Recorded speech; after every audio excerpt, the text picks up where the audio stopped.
Lectura del libro El conflicto de los siglos de Helena Harmon de White, capítulo 10, Progresos de la Reforma.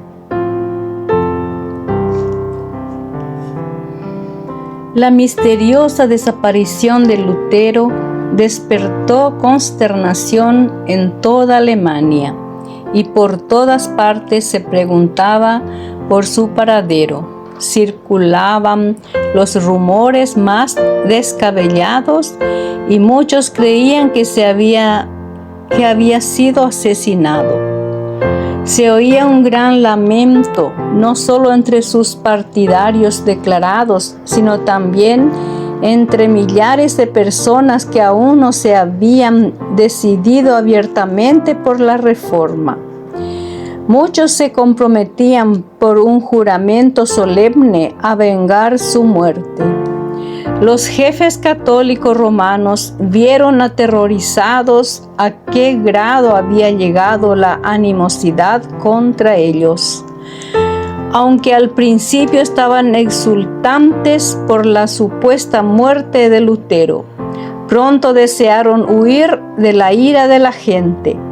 Los enemigos del reformador no se habían visto tan preocupados por los actos más atrevidos que él cometiera mientras estaba entre ellos como por su desaparición.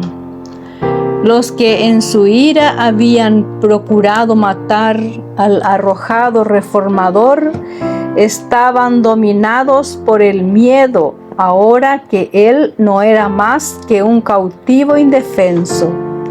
Uno dijo: el único medio que nos queda para salvarnos consiste en encender antorchas e ir a buscar a Lutero por toda la tierra, para devolverlo a la nación que lo reclama. El edicto del emperador parecía completamente ineficaz. Los legados papales se llenaron de indignación al ver que dicho edicto llamaba menos la atención que la suerte de Lutero.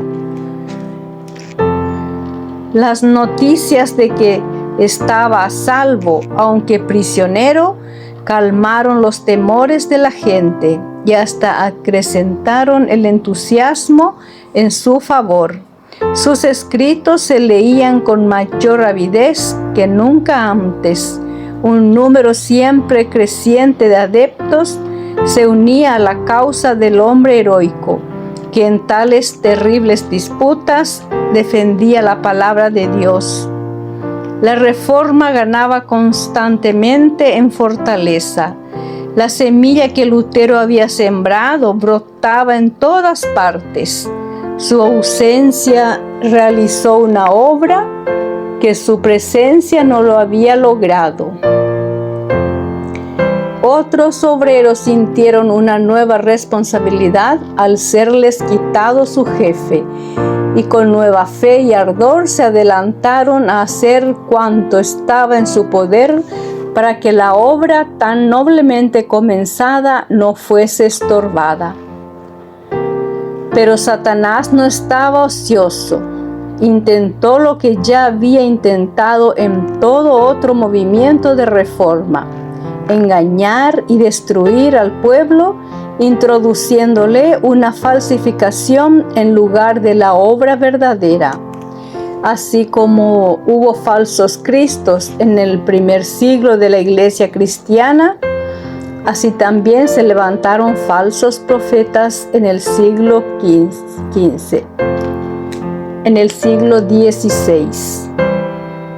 Unos cuantos hombres afectados profundamente por la agitación en el mundo religioso imaginaron haber recibido revelaciones especiales del cielo y pretendieron haber sido comisionados divinamente para llevar a feliz término la obra de la reforma, la cual, según ellos, había sido débilmente iniciada por Lutero. En realidad, lo que hacían era deshacer la obra que él había realizado. Rechazaban el gran principio que era el fundamento mismo de la Reforma, que la palabra de Dios es la perfecta regla de fe y práctica, y en lugar de tan infalible guía ponían la norma variable e incierta de sus propios sentimientos e impresiones. Así, por medio de este acto de desechar al gran detector del error y la falsedad, se le abrió camino a Satanás para que a su antojo dominase las mentes. Uno de esos profetas aseveraba haber sido instruido por el ángel Gabriel. Un estudiante que se le unió abandonó los estudios, declarándose investido de poder por Dios mismo para exponer su palabra. Y a esto se le unieron otros naturalmente inclinados al fanatismo. Los procederes de estos iluminados crearon mucha excitación. La predicación de Lutero había hecho sentir a la gente en todas partes la necesidad de una reforma, y algunas personas de buena fe se dejaron extraviar por las pretensiones de los nuevos profetas. Los cabecillas de este movimiento se movilizaron hasta Wittenberg y expusieron sus exigencias a Melanchthon y a sus colaboradores. Decían: somos enviados por Dios para enseñar a la gente. Hemos mantenido conversaciones íntimas con Dios. Sabemos lo que ha de acontecer. En una palabra, somos apóstoles y profetas y apelamos al doctor Lutero. Los reformadores estaban atónitos y perplejos. Era este un factor que nunca antes habían tenido que enfrentar y no sabían qué curso de acción seguir. Melanchthon dijo: hay en verdad espíritus extraordinarios en estos hombres, pero ¿qué espíritu será?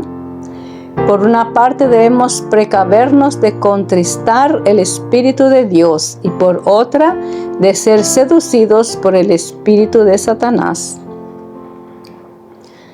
Pronto se hizo manifiesto el fruto de la nueva enseñanza. La gente era inducida a descuidar la Biblia o a rechazarla totalmente. Los colegios se llenaban de confusión, los estudiantes, despreciando todas las restricciones, abandonaban sus estudios y se separaban de la universidad.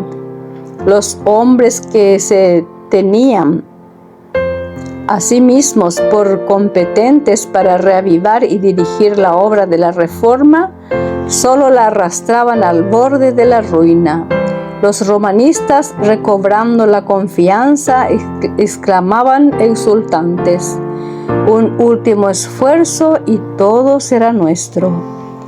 Al saber Lutero en Wittenberg lo que ocurría, dijo con profunda consternación: siempre esperaba yo que Satanás nos enviara esta plaga.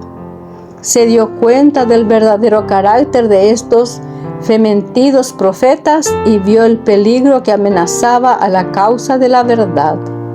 La oposición del Papa y el emperador no lo habían sumido en la gran perplejidad y congoja que ahora experimentaba.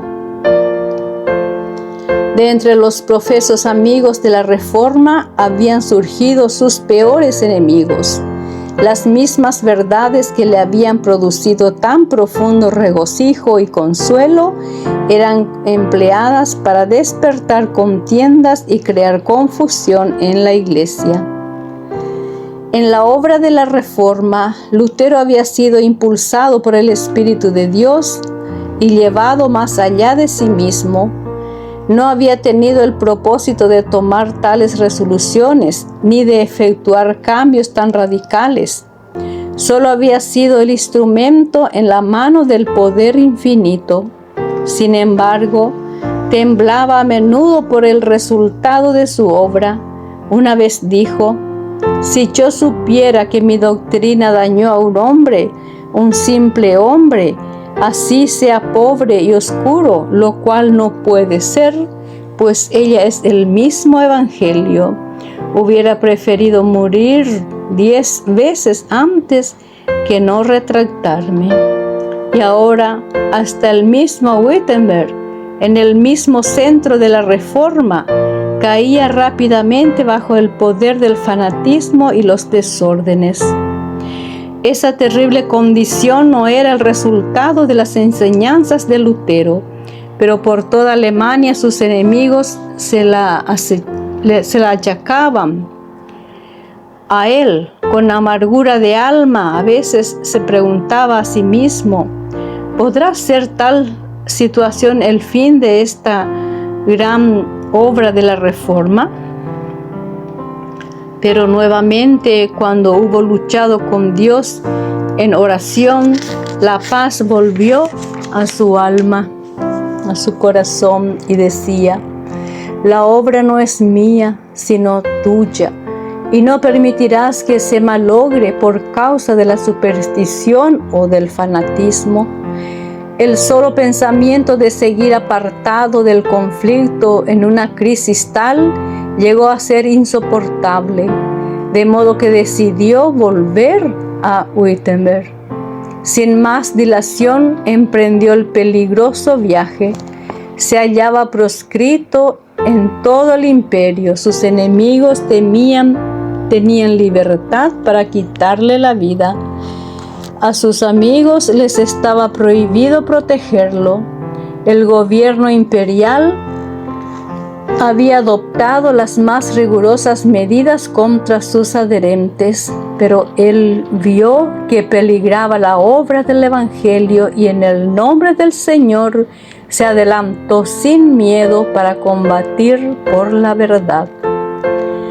En una carta al elector, después de manifestar su propósito de dejar Warburg, Lutero decía: sepa su Alteza que me dirijo a Wittenberg bajo una protección más sublime que la de príncipes y electores.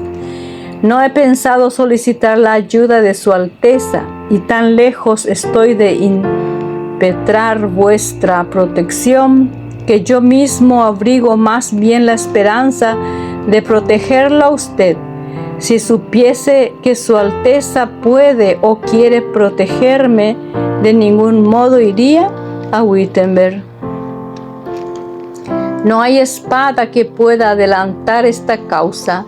Dios solo debe hacerlo todo. Sin la ayuda o cooperación del hombre, el que tenga mayor fe será el que estará más capacitado para protegerla. En una segunda carta escrita en camino a Wittenberg, Lutero añadía: estoy listo para incurrir en el desagrado de su Alteza y la ira del mundo entero. ¿No son los de Wittenberg mi rebaño? ¿No los encomendó Dios a mi cuidado? ¿Y no deberé, si es necesario, exponerme hasta la muerte por amor por ellos? Además, temo ver una terrible revuelta en Alemania que ha de acarrear a nuestro país el castigo de Dios. Con gran precaución y humildad, pero a la vez con decisión y firmeza, Lutero volvió a su trabajo. Decía: por medio de la palabra debemos rebatir y destruir lo que logró imponerse por medio de la fuerza. Yo no haré uso de la violencia contra los supersticiosos y los incrédulos. No se debe obligar a nadie. La libertad es la misma esencia de la fe. Pronto se supo por todo Wittenberg que Lutero había vuelto y que iba a predicar. La gente acudió a todas partes al punto que se llenó hasta desbordar. Subiendo al púlpito con notable sabiduría y bondad, los instruyó, exhortó y reprendió, refiriéndose a las medidas violentas de que algunos habían echado mano para abolir la misa. Dijo: la misa es una cosa mala, Dios se opone a ella, debería ser abolida. Y me gustaría que en su lugar se estableciese en todo el mundo la Santa Cena del Evangelio. Pero no aparten a nadie de ella por medio de la fuerza. Debemos dejar el asunto en manos de Dios. Su palabra debe obrar y no nosotros. ¿Y por qué? Me preguntarán. Porque los corazones de los hombres no están en mis manos como el barro en las del alfarero. Tenemos derecho a hablar, pero no tenemos derecho a obligar. Prediquemos. El resto pertenece a Dios. ¿Dónde empleará la fuerza? ¿Qué conseguirá? ¿Fingimiento? ¿Formalismo? ¿Parodias? ¿Ordenanzas humanas e hipocresía? Pero en todo esto no se hallará sinceridad de corazón, ni fe ni amor. Y donde falten estos tres, todo falta, y yo no daría ni un centavo por tal resultado. Dios puede hacer más mediante el mero poder de su palabra que ustedes, yo y el mundo entero con nuestros esfuerzos unidos. Dios se encarga del corazón.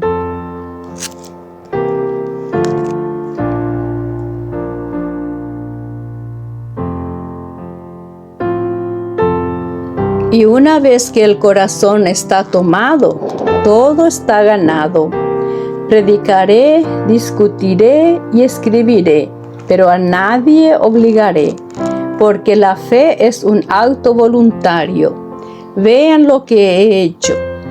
Encaré contra el Papa las indulgencias y los papistas, pero sin violencia ni tumultos. Expuse con claridad la palabra de Dios, prediqué y escribí. Eso es todo lo que hice. Sin embargo, mientras yo dormía, la palabra que había predicado venció al papado, como nunca lo dañó príncipe o emperador alguno. Y sin embargo, nada hice. La palabra sola lo hizo todo. Si yo hubiera apelado a la fuerza, el suelo de Alemania tal vez habría sido inundado con sangre, pero ¿cuál habría sido el resultado? La ruina y desolación del cuerpo y el alma. Por tanto, me quedo quieto y dejo que la palabra se extienda sola a lo largo y ancho de la tierra. Por 7 días consecutivos predicó Lutero a las ansiosas muchedumbres.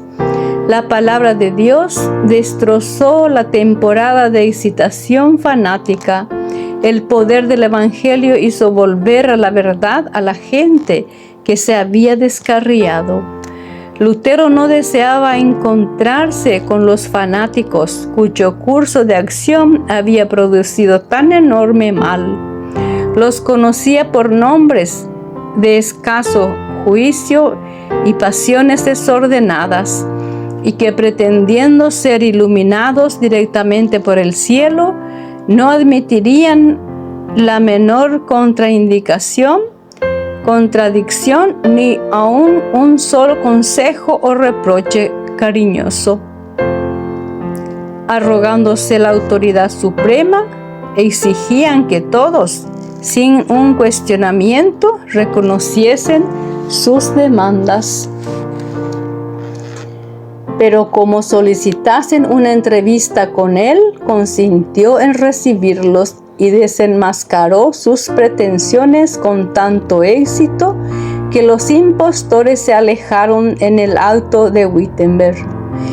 El fanatismo fue frenado por un tiempo, pero pocos años después brotó con mayor violencia y logró resultados más desastrosos.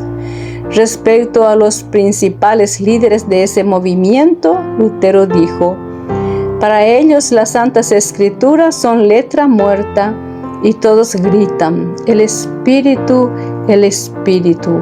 Pero muy ciertamente yo no quisiera ir a donde su Espíritu los guía. Quiera Dios en su misericordia guardarme de pertenecer a una iglesia en la cual solo hay santos. Deseo estar con los humildes, los débiles, los enfermos, todos los cuales conocen y sienten sus pecados y suspiran y claman de continuo a Dios desde lo más profundo de sus corazones, para que Él los consuele y los sostenga. Tomás Müntzer, el más altivo de los fanáticos, era hombre de una notable habilidad que, si la hubiese encauzado debidamente, lo habría habilitado para hacer mucho bien. Pero desconocía aún los principios más rudimentarios de la religión verdadera. Estaba poseído por el deseo de reformar el mundo, pero olvidaba, como muchos otros iluminados, que la reforma debía comenzar por él mismo.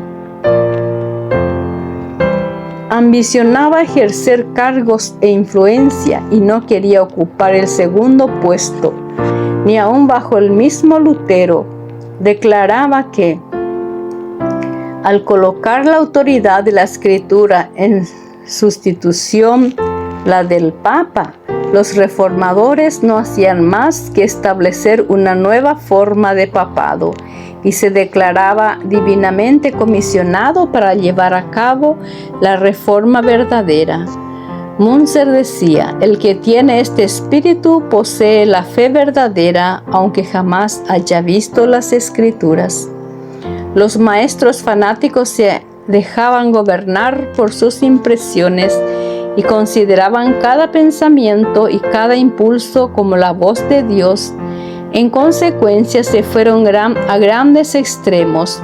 Algunos llegaron hasta quemar sus Biblias mientras se exclamaba: la letra mata, el espíritu es el que da vida.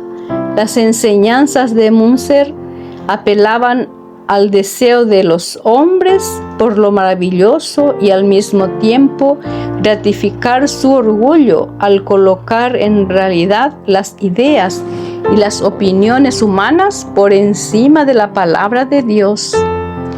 Miles de personas aceptaban sus doctrinas. Pronto llegó a condenar todo orden en el culto público y declaró que obedecer a los príncipes era querer servir a Dios y a Belial. La mente de la gente que comenzaba a emanciparse del yugo del papado también llegó a impacientarse bajo las restricciones de la autoridad civil. Las enseñanzas revolucionarias de Müntzer, con su presunta aprobación divina, los indujo a sublevarse contra toda sujeción y abandonarse a sus prejuicios y pasiones. Se sucedieron las más terribles escenas de sedición y contienda, y los campos de Alemania se empaparon de sangre.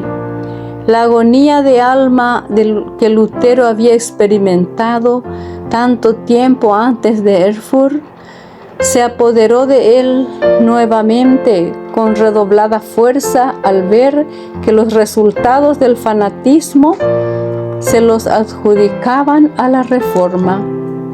Los príncipes papistas declaraban, y muchos estaban dispuestos a dar crédito al aserto, que la rebelión era el fruto legítimo de las doctrinas de Lutero. A pesar de que esos cargos carecían del más leve fundamento, no pudieron menos que causar una gran angustia al reformador. Le parecía insoportable que se deshonrase así la causa de la verdad, identificándola con tan grosero fanatismo. Por otra parte, los jefes de la revuelta odiaban a Lutero, no solo porque se había opuesto a sus doctrinas y se había negado a reconocerlas inspiración divina, sino porque los había declarado rebeldes ante las autoridades civiles. En venganza lo llamaban vil impostor. parecía haberse atraído la enemistad tanto de los príncipes como del pueblo. Los romanistas estaban exultantes, esperaban ser testigos de la veloz ruina de la Reforma y culpaban a Lutero incluso de los mismos errores que él mismo se afanara tanto en corregir. El partido de los fanáticos, declarando falsamente haber sido tratado con injusticia, logró ganar la simpatía de mucha gente y, como sucede a menudo con quienes están del lado equivocado, pronto fueron considerados como mártires. De esta manera, los que desplegaran toda su energía en oposición a la Reforma fueron compadecidos y admirados como víctimas de la crueldad y la opresión. Esta era la obra de Satanás y la impulsaba el mismo espíritu de rebelión que se manifestó por primera vez en los cielos. Satanás procura constantemente engañar a los hombres y les hace llamar pecado a lo que es bueno y bueno a lo que es pecado. Y cuánto éxito ha tenido su obra. Cuán frecuentemente se critica y reprocha a los fieles siervos de Dios porque permanecen firmes en defensa de la verdad, hombres que solo son agentes de Satanás, reciben alabanzas y lisonjas, hasta pasan por mártires, en tanto que quienes deberían ser respetados y sostenidos por su fidelidad a Dios, son dejados solos, objetos de sospecha y desconfianza. La piedad falsa y la santificación espuria siguen haciendo su obra de engaño. Bajo diversas formas exhibe el mismo espíritu que las caracterizara en días de Lutero, pues apartan a las mentes de las Escrituras e inducen a los hombres a seguir sus propios sentimientos e impresiones en vez de rendir obediencia a la ley de Dios. Este es uno de los más eficaces inventos de Satanás para desprestigiar la pureza y la verdad. Denodadamente defendió Lutero el Evangelio de los ataques que le llegaban de todas partes. La palabra de Dios demostró ser un arma poderosa en cada conflicto. Con ella combatió el reformador la usurpada autoridad del Papa y la filosofía racionalista de los escolásticos. A la vez se mantenía firme como una roca contra el fanatismo que pretendía aliarse con la Reforma. Cada uno a su manera, estos elementos opuestos dejaban a un lado las Santas Escrituras y exaltaban la sabiduría humana como la gran fuente de la verdad y el conocimiento religioso. El racionalismo idealiza la razón y hace de ésta el criterio para la religión. El romanismo, al atribuir a su soberano pontífice una inspiración que proviene en línea directa de los apóstoles e inalterable a través de los tiempos, da amplia oportunidad para toda clase de extravagancias y corrupciones que se ocultan bajo la santidad del mandato apostólico.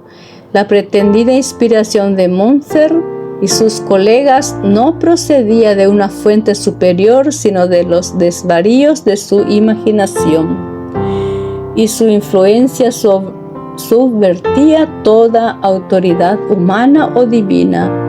El cristianismo recibe la palabra de Dios como la gran mina de la verdad inspirada y la prueba de toda inspiración.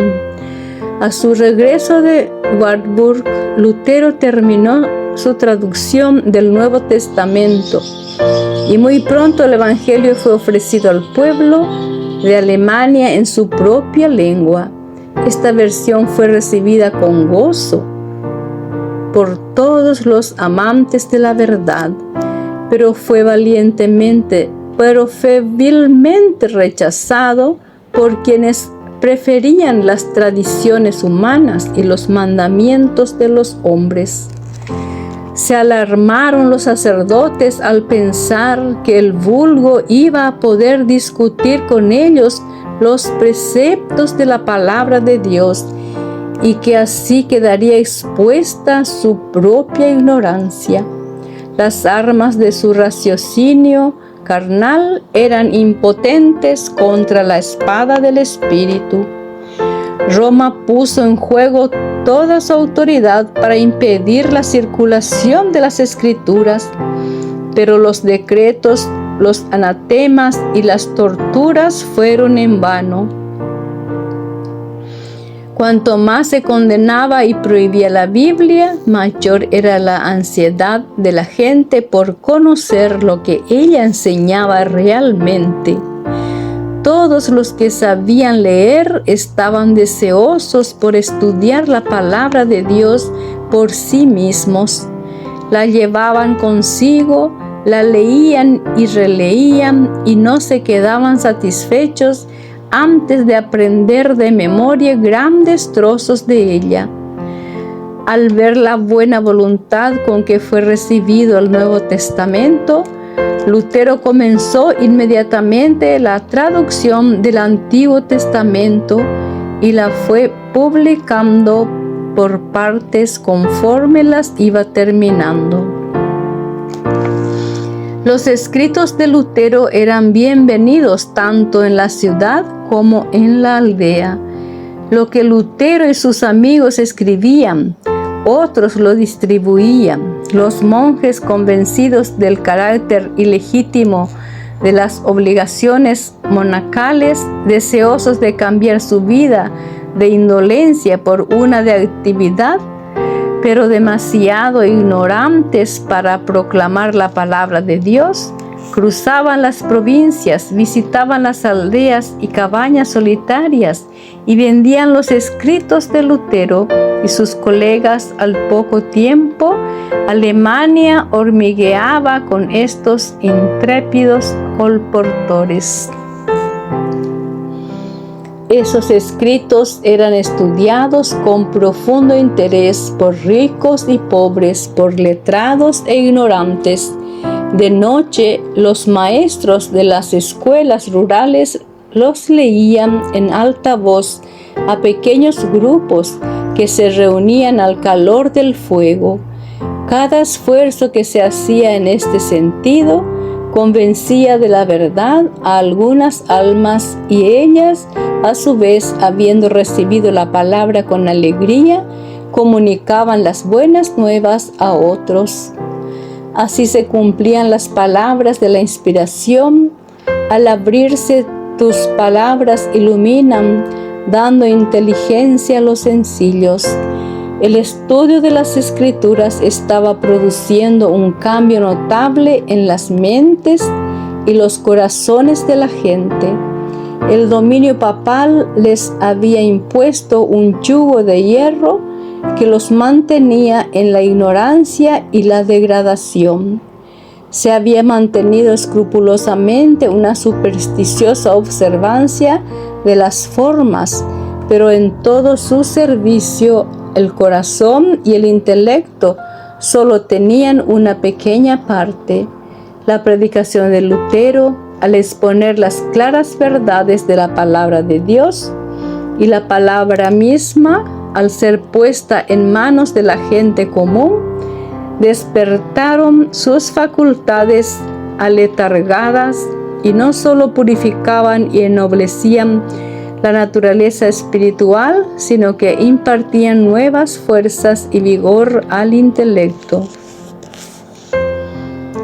Se veía a personas en todas las clases sociales defender con la Biblia en sus manos las doctrinas de la Reforma. Los papistas que habían dejado el estudio de las Escrituras a los sacerdotes y a los monjes les pidieron que viniesen en su auxilio a refutar las nuevas enseñanzas.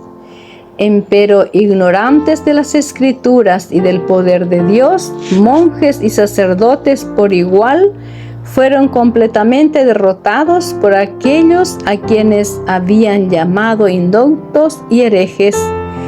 Un escritor católico decía: desgraciadamente, Lutero ha convencido a sus correligionarios de que su fe debe fundarse solo en las Santas Escrituras. Las multitudes se reunían para escuchar a hombres de poca educación defender la verdad y hasta discutir acerca de ella con teólogos instruidos y elocuentes. La vergonzosa ignorancia de estos grandes hombres se ponían de manifiesto cuando sus argumentos eran refutados por las sencillas enseñanzas de la palabra de Dios. Los hombres de trabajo, los soldados, las mujeres y hasta los niños estaban más familiarizados con las enseñanzas de la Biblia que los sacerdotes y los sabios doctores. El contraste entre los discípulos del Evangelio y los que sostenían las supersticiones papistas no eran menos manifiesto en las categorías de estudiantes que entre las masas populares. En oposición a los antiguos campeones de la jerarquía que habían descuidado el estudio de los idiomas y la cultura literaria, estaban los jóvenes de mente privilegiada, dedicados al estudio, investigadores de las Escrituras y familiarizados con las obras maestras de la antigüedad. Poseyendo una mente activa, un alma elevada y un corazón intrépido, estos jóvenes pronto llegaron a alcanzar tanto conocimiento que durante mucho tiempo nadie se atrevía a hacerles frente. Por consiguiente, cuando estos jóvenes defensores de la Reforma se encontraban con los doctores católicos romanos, aquellos los atacaban con tanta facilidad y confianza que estos ignorantes vacilaban, eran avergonzados y quedaban expuestos al merecido desprecio de todos. Cuando el clero católico romano vio que sus congregaciones disminuían, invocó la ayuda de los magistrados y por todos los medios a su alcance procuró atraer nuevamente a sus oyentes, pero la gente había hallado en las nuevas enseñanzas lo que satisfacía las necesidades de sus almas y se apartaba de quienes por tanto tiempo los alimentaran con las cáscaras vacías de los ritos supersticiosos y las tradiciones humanas. Cuando la persecución ardía contra los maestros de la verdad, estos ponían en práctica las palabras de Cristo: cuando os persigan en una ciudad, huid a otra. La luz penetraba en todas partes. Los fugitivos hallaban en algún lugar puertas hospitalarias que les eran abiertas, y al morar allí predicaban a Cristo, a veces en la iglesia, o si les negaba ese privilegio, en casas particulares o al aire libre. Cualquier sitio en que se hallasen un oyente era un templo consagrado. La verdad, proclamada con tanta energía y fidelidad, se extendía con irresistible poder. En vano se mancomunaban las autoridades civiles. En vano se mancomunaban las autoridades civiles y eclesiásticas para detener la herejía. Inútilmente recurrían a la cárcel, la tortura, el fuego y la espada. Miles de creyentes sellaban su fe con sangre y sin embargo la obra seguía adelante. La persecución servía solo para hacer cundir la verdad, y el fanatismo que Satanás intentara unir a ella no logró sino hacer resaltar aún más el contraste entre la obra de Satanás y la obra de Dios.